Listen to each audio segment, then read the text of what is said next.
केंद्रीय अटल क्रीडा महोत्सवाची सांगता झाली. अटल जिल्हा क्रीडा व सांस्कृतिक महोत्सव जिल्हा परिषद शाळा झिलमिलीच्या प्रांगणात 9 डिसेंबर ते 11 डिसेंबर या कालावधीत 3 दिवसीय केंद्रीय स्पर्धा आयोजित करण्यात आले असून यामध्ये जिल्हा परिषद केंद्र कामठा येथील सर्व जिल्हा परिषद शाळेतील विद्यार्थी कबड्डी, खो खो, लेझीम, गीत गाणं व इतर सांस्कृतिक कार्यक्रम सादर करण्यात आले.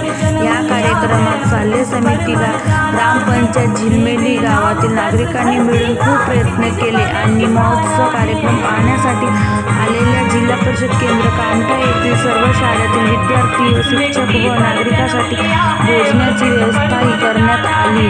शेकडो नागरिकांनी 3 दिवसीय केंद्रीय स्पर्धा आनंद लुटून खेळा विद्यार्थ्यांना प्रोत्साहन दिले. या क्रीडा महोत्सव कार्यक्रमात महेश कोरे मुख्याध्यापक झिलमिली, अनुरूप मेश्राम सदस्य सचिव व केंद्रप्रमुख कामठा, कार्यक्रम मार्गदर्शक विजय राठोड, केंद्रप्रमुख आयुब खान, मुख्याध्यापक शिपिया, कार्यक्रमाचे संचालक ममता यांनी केली. क्रीडा महोत्सव कार्यक्रमात सर ई.एफ. देशमुख मुख्याध्यापक व सर्व शिक्षकांनी आपली भूमिका वाजवून कार्यक्रमाचे यशस्वी